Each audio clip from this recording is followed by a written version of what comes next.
Welcome to the world of daily life stories. Don't forget to like and subscribe so you don't miss new stories. Enjoy listening. The departure. The bright morning sun bathed the airport in a golden glow as Admiral Daniel Washington pulled his modest travel suitcase behind him. His tall, commanding figure moved with purpose, but he wore the expression of a man who had mastered the art of blending in. The crowded terminal, buzzing with conversations, hurried footsteps, and the occasional muffled announcements from the intercom seemed to take no notice of him, a paradoxical reality he both appreciated and accepted. Daniel Washington was no stranger to recognition. As one of the highest-ranking officers in the Navy and a trailblazer in his field, his name carried weight in military and political circles. However, today he was dressed for discretion. A neatly pressed white button-down shirt, paired with dark jeans and casual loafers, gave him the air of an unassuming traveler. His medals, insignia, and the dark blue Navy uniform that often turned heads were carefully tucked away in his luggage. He reached the check-in counter and was met by a young woman who barely glanced up as she asked, "Name?" "Daniel Washington," he responded, his voice calm and polite. Sliding his first-class ticket across the counter, he waited as she typed on her keyboard with practiced indifference. Her curt nod and lack of acknowledgement didn't faze him. He'd encountered countless variations of customer service attitudes in his years of travel. He remained patient, his thoughts drifting to the strategy meeting he'd just attended, where the stakes had been nothing short of national security. For Daniel, flying commercially was a ritual, a deliberate decision to remain grounded. He saw it as an opportunity to interact with civilians and observe the lives of those outside the rigid confines of military life. While his rank afforded him privileges that could shield him from the ordinary, he chose humility, knowing it kept his perspective sharp and his heart empathetic. The check-in process seemed routine at first, but as the moments ticked by, he noticed the attendant's demeanor shift subtly. Her fingers hovered over the keyboard, and her gaze flickered to him and then to her screen. Finally, she spoke, her tone devoid of warmth. "Sir, it appears there's an issue with your reservation." Daniel frowned slightly. "An issue? My ticket was booked weeks ago, and it's first class. What's the problem?" Her lips thinned as she hesitated. "It seems, we're unable to accommodate you in first class for this flight. You've been reassigned to economy." The announcement hung in the air, a sharp contrast to the serene resolve Daniel usually maintained. He studied her face for any sign of malice, but saw only a mixture of nervousness and indifference. "Reassigned?" he repeated. "There must be some mistake." "I'm afraid it's not," she said, her tone clipped as she avoided meeting his eyes. "Please proceed to security with your new boarding pass." She handed him the downgraded ticket, and he took it with a deliberate calm. Despite the affront, Daniel didn't react outwardly. Years of military discipline had trained him to keep his composure, even in the face of disrespect. Still, a flicker of irritation rose within him. He stepped aside to allow other passengers to be served, reviewing the economy ticket that now bore his name. Daniel's mind raced with questions. Was this a simple error, or was there more to it? He couldn't ignore the subtle cues, the lack of acknowledgement, the unwillingness to explain, the dismissive tone. He briefly considered asserting his authority, but he knew better than to let pride dictate his actions. Drawing unnecessary attention to himself wouldn't serve anyone, and he was more interested in observing the situation as it unfolded. As he made his way toward security, the bustling atmosphere of the airport swirled around him. Travelers moved with varying levels of urgency, some chatting excitedly, others scrolling through their phones or checking flight boards. He passed a group of flight attendants sharing a laugh, their crisp uniforms a reminder of the structured world he had left behind in Washington, D.C. His thoughts returned to the meeting that had consumed the last several days. Discussions about fleet movements, international diplomacy, and national security weighed heavily on his mind. His presence at those meetings had been crucial, not only as a strategist, but as a symbol of representation and leadership. He was a living testament to the progress the Navy had made, and he carried that responsibility with a quiet pride. But here, in the midst of an airport terminal, none of that mattered. Stripped of his uniform and the authority it commanded, Daniel Washington was just another passenger, a reality he didn't mind, until moments like this tested his resolve. At the security checkpoint, he found himself in a line that moved at a glacial pace. The passengers ahead of him juggled their belongings, some frustrated by the wait while others chatted amiably. Daniel watched them with a practiced eye, noting the small interactions that defined the human experience. A father balanced a fidgety toddler on his hip, a young couple held hands nervously, and an elderly woman carefully removed her shoes, her expression one of mild annoyance. When his turn came, he moved through the process with efficiency born of routine. He placed his bag on the conveyor belt, removed his shoes, and walked through the metal detector with the stoic grace of someone who had done this 100 times before. On the other side, he reclaimed his belongings and continued toward his gate. As he approached, Daniel noticed a group of first-class passengers already seated in the exclusive lounge area. Their polished attire and relaxed postures contrasted sharply with the bustling main terminal. He couldn't help but wonder if the young attendant had deemed him unfit for that space based on his casual clothing or the color of his skin, a question that lingered but went unanswered. Taking a seat near the gate, he pulled out his phone to check the time. The flight would board soon, and despite the downgrade, he was determined to maintain his composure. After all, resilience was a cornerstone of his character. But Daniel was unaware that the situation was far from over. The pilot, a man who had flown countless missions during his own military career, was about to walk past the gate area, and in a matter of minutes, the course of this unassuming morning would take an unexpected turn. A collision of worlds. The airport terminal hummed with activity as Daniel Washington sat silently, his economy-class boarding pass tucked into the sleeve of a book he wasn't really reading. Around him, travelers engaged in the chaotic symphony of boarding, last-minute phone calls, children whining, and announcements echoing through the space. Despite his calm exterior, his mind churned with a puzzling encounter at the check-in counter. It wasn't the downgrade that bothered him. He had flown economy plenty of times before, but the manner in which it had happened. The dismissive tone of the attendant, the lack of explanation, and the subtle undercurrent of judgment gnawed at him. He had encountered prejudice before, even in the military, but he had hoped that such attitudes were relics of the past. Perhaps he was wrong. Across the terminal, the flight crew began to gather near the boarding gate. Among them was Captain Jeremy Lawson, a seasoned pilot in his mid-50s with an air of quiet authority. A former Air Force officer, Lawson had transitioned to commercial aviation after retiring from active duty. His sharp eyes scanned the waiting passengers with the practiced precision of someone used to assessing situations quickly. As Lawson chatted with the gate agent, his gaze landed on Daniel. Something about the man caught his attention. Daniel wasn't behaving like a typical economy passenger. There was a composed stillness to him, a subtle confidence that spoke volumes to someone who had spent decades reading body language. Curious, Lawson decided to introduce himself to the gate agent under the guise of a routine check. "Morning, Janet," Lawson greeted, nodding toward the agent. "Everything on track?" "Yes, Captain," she replied, glancing at her screen. "Just sorting out the last few passengers." Lawson's eyes flicked toward Daniel again. "What's the story with that gentleman?" he asked casually. Janet followed his gaze, her expression neutral. "Oh, him. There was a mix-up with his ticket. He was booked for first class, but there wasn't space, so we moved him to economy."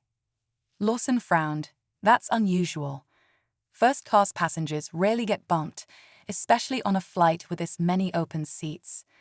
Are you sure it was a mix-up?" Janet hesitated, then shrugged. "I didn't handle it.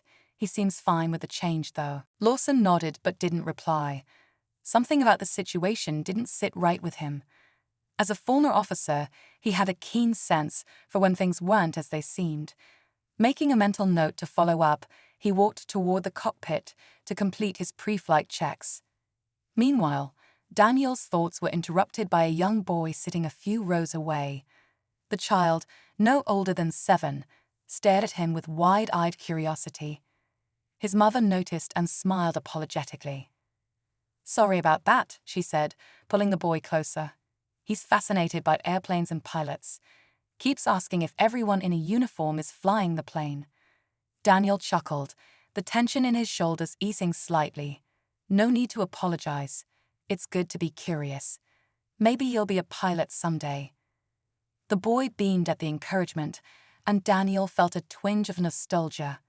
He thought of his own childhood, growing up in a small southern town where opportunities often felt out of reach.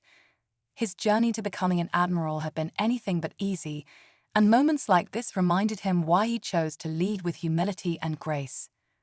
Just as Daniel returned to his book, an announcement crackled over the intercom: "First-class passengers, please prepare for boarding." He watched as the group near the lounge gathered their belongings and moved toward the gate. Their interactions were effortless, their confidence born of privilege. Daniel didn't begrudge them their comfort. He had earned his own share of privileges, but he couldn't ignore the stark contrast between their treatment and his own experience that morning. As the last of the first-class passengers boarded, Daniel rose from his seat. He joined the economy line, blending in with the crowd. The gate agent scanned his ticket without a word, and he walked down the jet bridge, his thoughts a mixture of frustration and resignation. Inside the aircraft, Daniel quickly located his seat, a cramped window spot near the middle of the plane. Stowing his bag in the overhead compartment, he settled in and gazed out the window, the bustling activity on the tarmac offering a momentary distraction. As passengers continued to board, Daniel's focus shifted to the movements of the flight crew. He watched the attendants assist travelers with their luggage, their polished smiles masking the fatigue of a long workday. It reminded him of his sailors, professionals who carried out their duties with precision, even under pressure. Suddenly, a voice broke through his thoughts. "Excuse me, sir. Are you Admiral Daniel Washington?" Daniel turned to see Captain Lawson standing in the aisle, his expression one of polite curiosity. The nameplate on his uniform confirmed his rank, and Daniel nodded. "Yes, I am. And you are?" "Captain Jeremy Lawson," the pilot said, extending a hand. "I thought I recognized you." "Served in the Air Force before switching to commercial flights. I've read about your career. Quite the inspiration." Daniel shook the captain's hand, his grit firm. "Thank you, Captain. It's a pleasure to meet you." Lawson hesitated, glancing at Daniel's surroundings. "I couldn't help but notice you're sitting here in economy. I was under the impression you had a first-class ticket." "I did," Daniel replied, his tone measured. "But there was a mix-up." Lawson's eyes narrowed slightly. "A mix-up? That's unusual. If you'll allow me, I'd like to check on this." Daniel raised a hand. "It's fine, Captain. I don't want to cause a scene." But Lawson wasn't convinced. He knew enough about the aviation industry and human nature to suspect there was more to the story. With a respectful nod, he said, "If you change your mind, Admiral, please let me know. I'd be honored to have you in the cockpit for takeoff." As the captain walked away, Daniel leaned back in his seat, his mind racing. The encounter had left him both intrigued and unsettled. Why had Captain Lawson taken such an interest in him? And what would happen if the situation escalated? Unbeknownst to Daniel, Lawson had already made his way to the front of the plane, determined to get to the bottom of the mix-up. What he discovered would change the course of the flight and force everyone involved to confront their assumptions about respect, rank, and identity. The unfolding storm. As the final passengers settled into their seats, the cabin crew moved through the aisles, assisting with overhead luggage and ensuring that everyone was properly buckled in. Daniel remained composed in his seat, but his thoughts lingered on Captain Lawson's brief visit. The pilot's recognition and genuine respect had been a welcome shift in an otherwise disappointing morning. Meanwhile, Captain Lawson was back in the cockpit, replaying the brief exchange in his mind. His years in both the military and commercial aviation had honed his instincts, and something about the situation didn't add up. A first-class ticket downgraded to economy without explanation. For an admiral, no less. It was unprofessional at best and discriminatory at worst. Lawson leaned out of the cockpit door and signaled to a senior flight attendant, a poised woman named Angela with over a decade of experience. She approached with a questioning look. "Angela, I need a quick favor," Lawson began.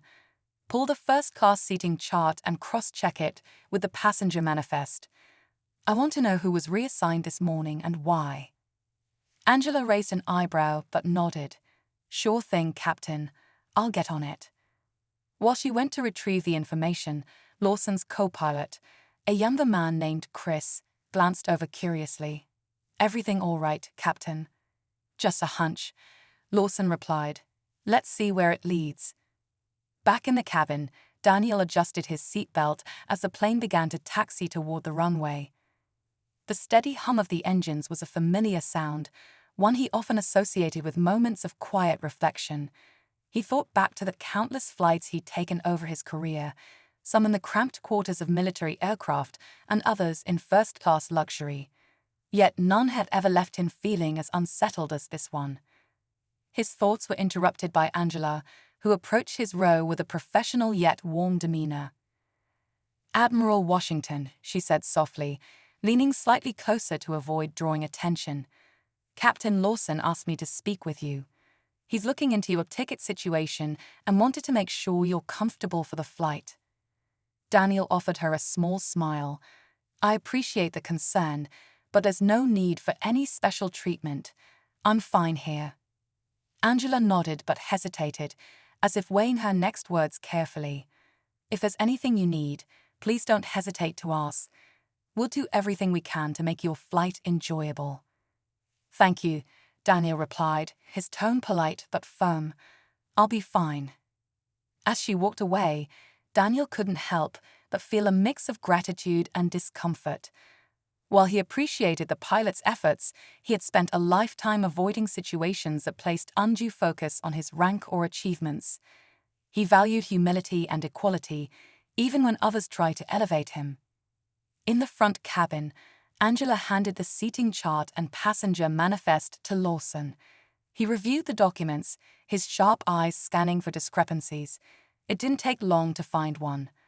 The passenger listed for economy had been upgraded to first class, a last-minute change made during check-in. The name on the ticket, one Richard Samuels, didn't ring any bells, but Lawson's suspicions deepened when he noticed that Samuels was already seated comfortably in 2A, the very seat Admiral Washington had been assigned. Lawson frowned. "Angela, did you interact with this Richard Samuels during boarding?" She nodded. "Yes, Captain. He didn't stand out, seemed like your typical business traveler. Why?" Lawson didn't answer immediately. Instead, he asked, "Do you recall who handled Admiral Washington's check-in?" Angela thought for a moment. "That would have been the desk agent, Lisa. She was on duty this morning." "Good," Lawson said. "I'll handle this myself." As the plane reached cruising altitude and the seatbelt sign was turned off, Lawson made his way into the main cabin. He paused at Daniel's row, his presence drawing the attention of nearby passengers. "Admiral Washington," he said, his tone respectful but firm. "May I speak with you privately?"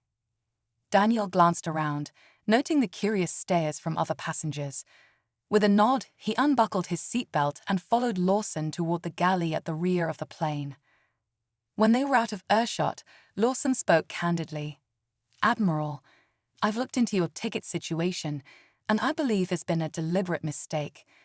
A passenger in first class was upgraded at your expense." Daniel raised an eyebrow, his expression neutral. "Deliberate, you say?" "Yes," Lawson confirmed.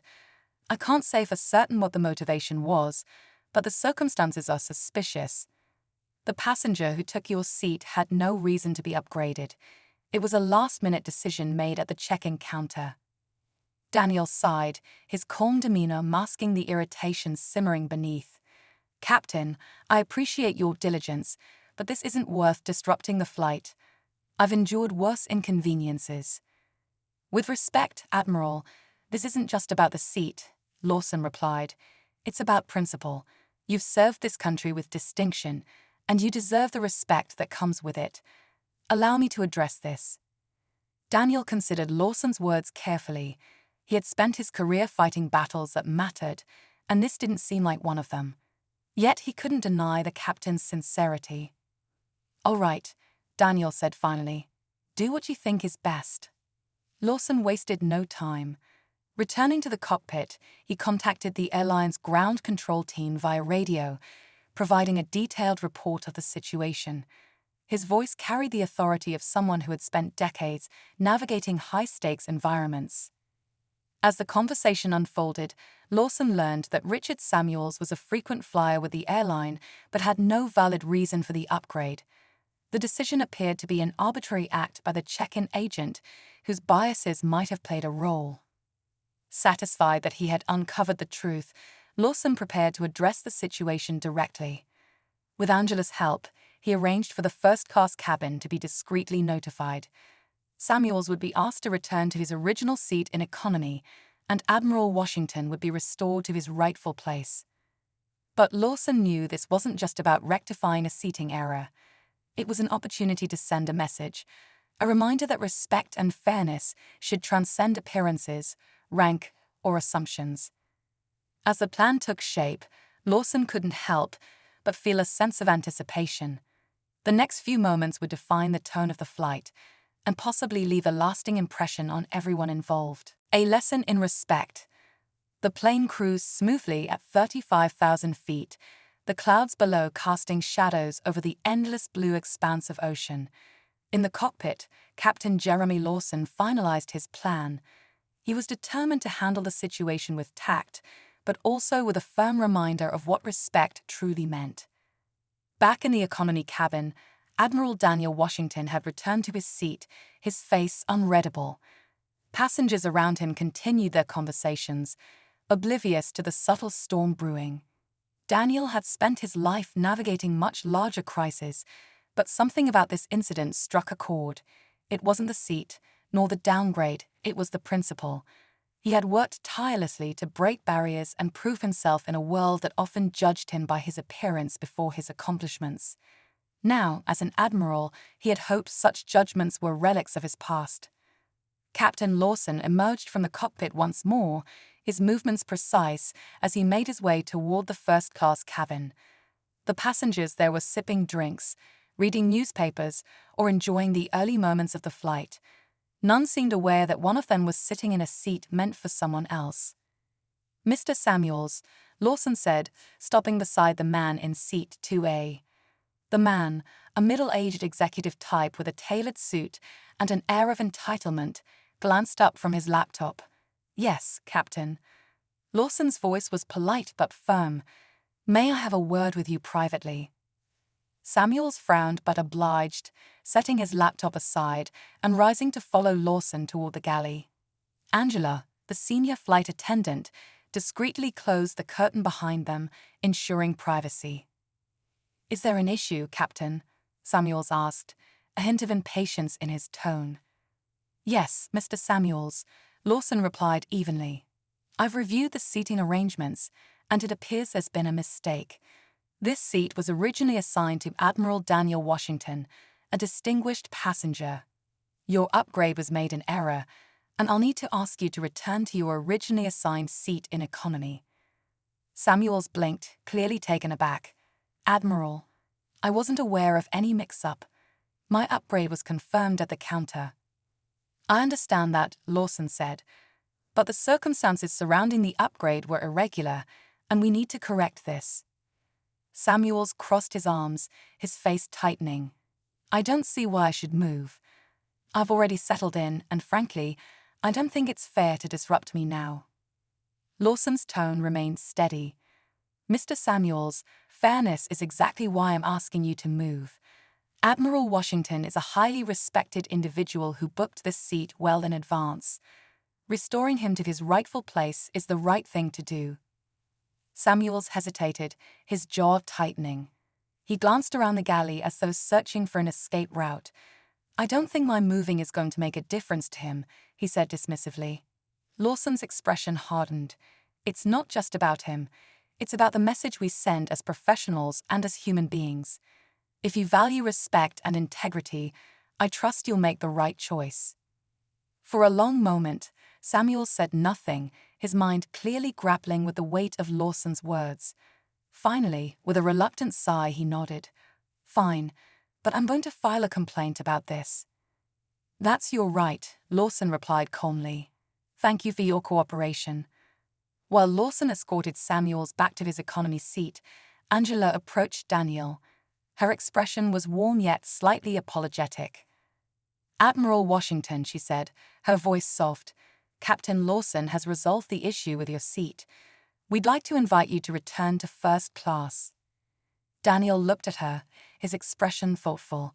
You went through all this trouble for me. It wasn't trouble, she assured him. It was the right thing to do. He hesitated for a moment, weighing the situation. Then, with a nod, he rose from his seat and followed Angela toward the first-class cabin. As he entered, a few passengers glanced up curiously, their gazes lingering as he took his seat in 2A. The crisp leather felt like a subtle reminder of the privilege he had earned, not as a passenger, but as a man who had dedicated his life to service. Once the cabin settled, Captain Lawson approached Daniel. He stood beside the Admiral's seat, his posture as straight and disciplined as it had been during his years in the Air Force. Admiral, Lawson began, his voice quiet but resolute, I want to apologize for the oversight earlier. It was unacceptable, and I'm glad we could correct it. Daniel looked up, his gaze steady. Captain, you didn't have to intervene, but I appreciate that you did. This isn't just about a seat. It's about respect, and you've reminded me that there are still people who uphold it. Lawson nodded, his expression softening. It was the least I could do, sir. Men like you paved the way for people like me to serve with honor. I wasn't going to let this slide. The two men shared a moment of mutual understanding, a silent acknowledgement of their shared values and experiences. Finally, Lawson extended a hand. Thank you for your service, Admiral. Daniel shook his hand firmly. And thank you for yours, Captain. As the flight continued, Daniel noticed the subtle shift in the atmosphere. Passengers who had initially been indifferent now glanced his way with a mix of curiosity and respect. The incident had rippled through the cabin, leaving an unspoken lesson in its wake. Toward the end of the flight, the young boy who had been watching Daniel earlier approached with his mother. Shyly, the boy extended a toy plane toward him. Are you really a Navy Admiral? He asked, his eyes wide with wonder. Daniel smiled, taking the toy plane gently. Yes, I am. Wow, the boy breathed. My mom says you help keep us safe. I do my best, Daniel replied, his voice warm. He handed the plane back and added, maybe one day you'll be helping us too. The boy grinned, and his mother mouthed a silent thank you before leading him back to their seats. As the plane descended toward its destination, Daniel felt a renewed sense of purpose. The events of the day had reminded him of the importance of standing tall, even in the face of subtle injustices, and as he looked out the window at the city below, he couldn't help but feel grateful for the battles fought, the victories earned, and the lessons still being learned. An example to follow. The wheels of the plane touched down smoothly, signaling the end of a journey that had turned into far more than a routine flight. Admiral Daniel Washington gazed out the window as the airport came into view, a familiar sight that carried a new sense of significance. This flight had reminded him of the persistent need to confront subtle injustices, no matter how small they seemed. It had also shown him that allies could appear in the unlikeliest of places. As passengers began collecting their belongings, Captain Jeremy Lawson made one final announcement over the intercom. Ladies and gentlemen, on behalf of the entire crew, I want to thank you for flying with us today. Before we disembark, I'd like to take a moment to acknowledge someone very special aboard this flight. Admiral Daniel Washington, one of the Navy's most distinguished leaders, has honored us with his presence. Admiral Washington, thank you for your service and your leadership. It's been our privilege to have you aboard. A ripple of murmurs passed through the cabin, followed by scattered applause. Daniel, seated quietly in first class, gave a polite nod and a small wave, but made no move to stand. He had always preferred to let his actions speak louder than accolades. Still, the acknowledgement was a poignant reminder of the weight he carried, not just as a leader, but as a symbol for those who followed in his footsteps. As passengers began filing out of the plane, Daniel waited until most had left before retrieving his bag. He preferred to avoid the crush of people crowding the aisles, a habit he had developed during his years of military travel. When he finally stepped into the jet bridge, Captain Lawson was waiting for him at the exit, his crisp uniform neatly pressed and his demeanor as composed as ever. "Admiral Washington," Lawson said, extending his hand again. "It's been an honor." "The honor's been mine, Captain," Daniel replied, shaking his hand firmly. "You handled this situation with integrity, and I appreciate that more than you know." Lawson smiled. "It was the least I could do, sir. I hope this flight serves as a reminder that there are still people out there who value respect and fairness."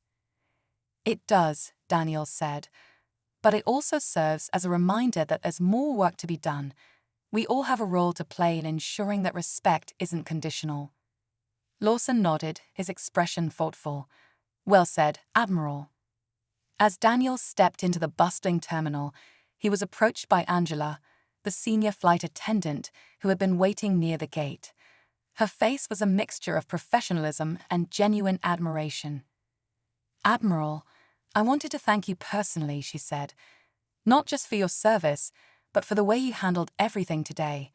You didn't raise your voice or demand attention. You set an example."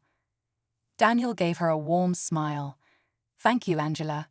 Sometimes the best way to lead is by staying calm and letting others rise to the occasion." She nodded. "You did exactly that. And I think Captain Lawson would say the same. Safe travels, Admiral." "Safe skies, Angela," Daniel replied, tipping his head before heading toward baggage claim. In the crowded terminal, Daniel's thoughts wandered to the lessons of the day. He thought of Richard Samuels, the man who had been upgraded at his expense. Daniel hadn't seen him since the seat reassignment, and he wondered if the man had taken anything away from the experience. As if on cue, Daniel spotted Samuels near the baggage carousel. The man seemed to hesitate, then approached with a look of discomfort mixed with reluctant respect. "Admiral Washington," Samuels began, his tone subdued. I wanted to apologize. I didn't realize who you were, and, well, I handled things poorly." Daniel studied him for a moment before replying.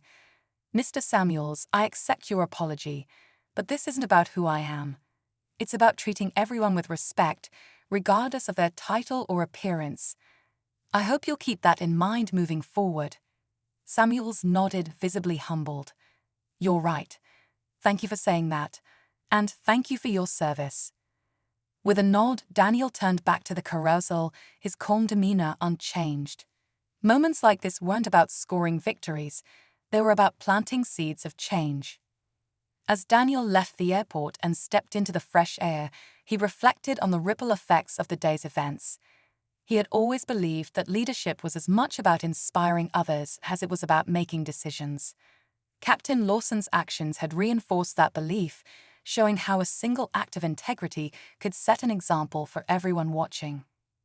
Daniel pulled out his phone and sent a quick message to his team. "Landed safely. Let's talk tomorrow about our next outreach initiative. We've got work to do."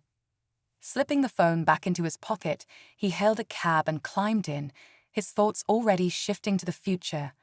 The road ahead was long, but days like this reminded him why he walked it. As the cab pulled away, leaving the airport behind, Daniel allowed himself a rare smile.